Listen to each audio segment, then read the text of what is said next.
Hello, and welcome to the second installment of KUGR News, September 20th, 2013 here, and I'm Adam Byrne. And I'm Shelby Hugrich. We've got a great program lined up for you. Today, Jenna Sankey visits with Mr. Harmon about the Alice Plan. Kylie Wenland checks in with members of the FFA. Heath Nimke sits down with our new principal, Kevin Wood. And Austin Zinnel introduces his continuing feature, Cooking with Mama Tag. Our top story is inspired by recent tragic headlines in the national news. A recent string of violence in schools, and most recently at the Navy shipyard, have caused schools across the country to plan what to do in an event such as an emergency. MNW is no different. Jenna Sankey visited with Mr. Harmon about the MNW Alice Plan. Hello, today here with Mr. Harmon, and we're going to ask him about the Alice Plan. Mr. Harmon, what does the Alice Plan mean to you? Well, the Alice Plan means that we have something set up, a system set up in case something happens within the system here at the high school or even at the elementary. It's something that we can take action on, and something that we can follow through with, and maybe get ourselves in a position that we won't come into some type of danger or whatnot. In your opinion, what has started the Alice Plan, and why do we have it now? Well, I believe that everything around the world and around the United States, things are starting to get a little closer to home, and we never thought that'd happen. And so I think this is something we probably should have been doing maybe 3-4 years from now, or 3-4 years ago before this time. So I think it's something that's good. It's a plan of attack, and so we're not just going to sit on our heels and take what's going to happen. Mr. Harmon has many plans in case of an emergency. In this video, Mr. Harmon's class is showing us an example of an Alice Plan. This is Jenna Sankey with KUGR News. Thanks, Jenna. That's one plan everyone hopes we will never use. On a more positive note, the MNW FFA chapter is very active, and Kylie Wenland spoke with local members about their activities. Thanks, guys, and I'm here with Kelsey Strandberg. Kelsey, how's FFA been going for you? FFA's been pretty good, Kylie.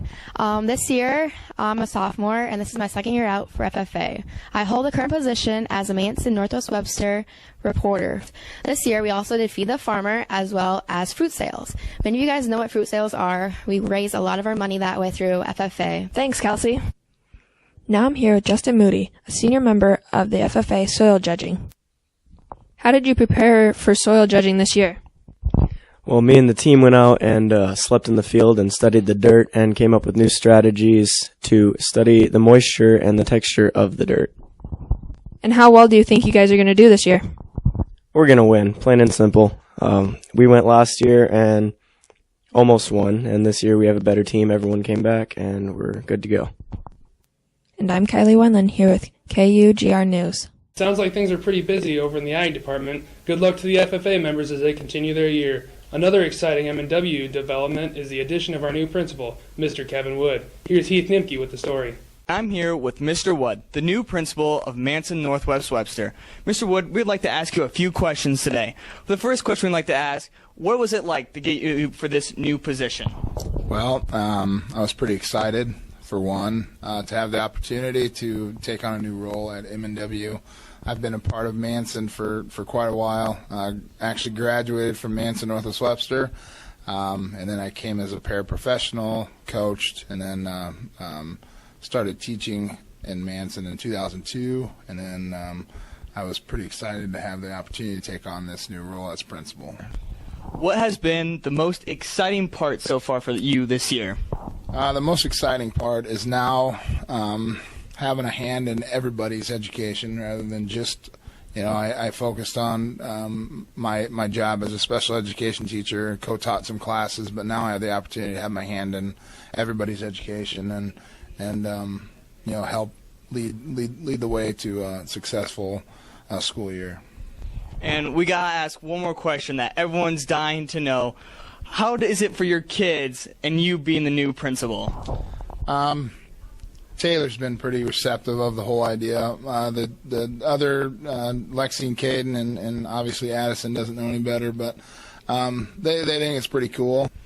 And you heard it here, folks. With Mr. Wood, I'm Heath. Back to you. Well, Shelby, we wore shorts to the first football game and needed a sweatshirt for the last one. What do you think we'll have to wear for the game tonight? Let's check in with Leighton Sousa and find out. Hi, I'm out here on Cougar Hill. The heat wave has passed and the temperatures are much cooler. We had a few days of rain, but the game Time temperatures for tonight's game against East Sac will be around 73 degrees. It will cool off quickly.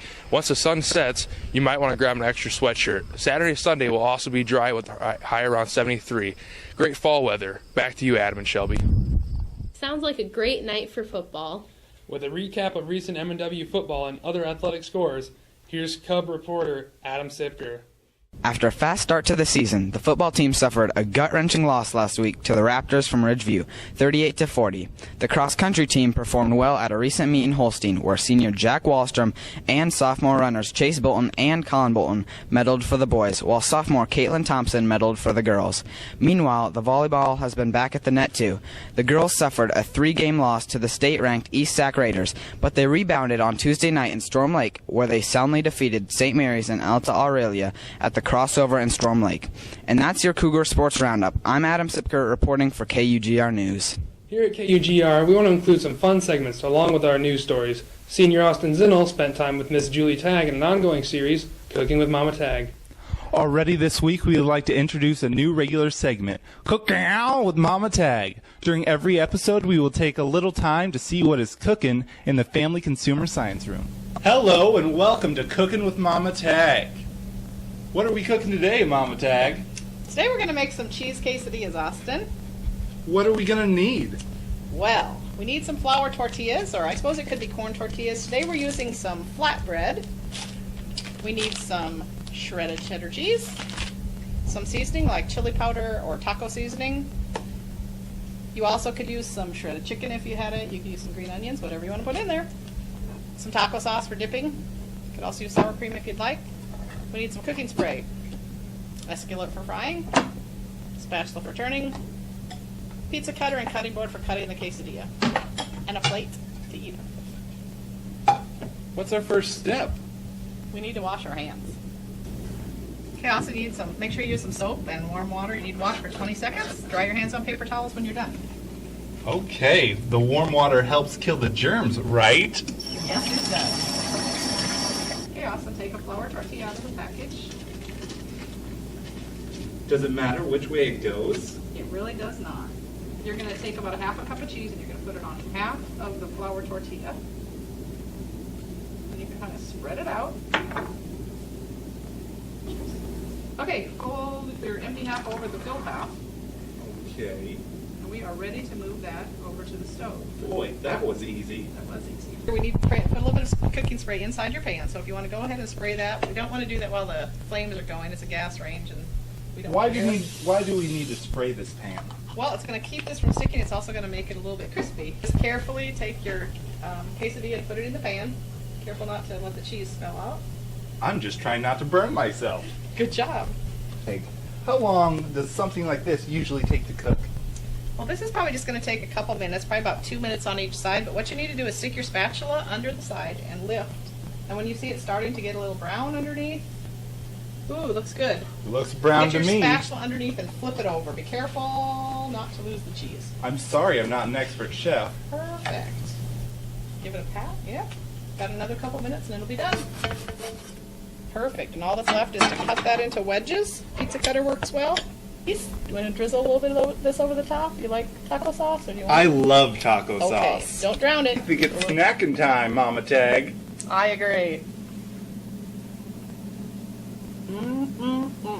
Fresh meal from the mama of MNW. See us next week at the same time for Cooking with Mama Tagg. That looks so good. And easy, too. Thanks for tuning in once again to KUGR. That's all we have for this episode. We'd like to leave you with a list of the upcoming homecoming activities for the week of September 28th through October 4th. Have a great week.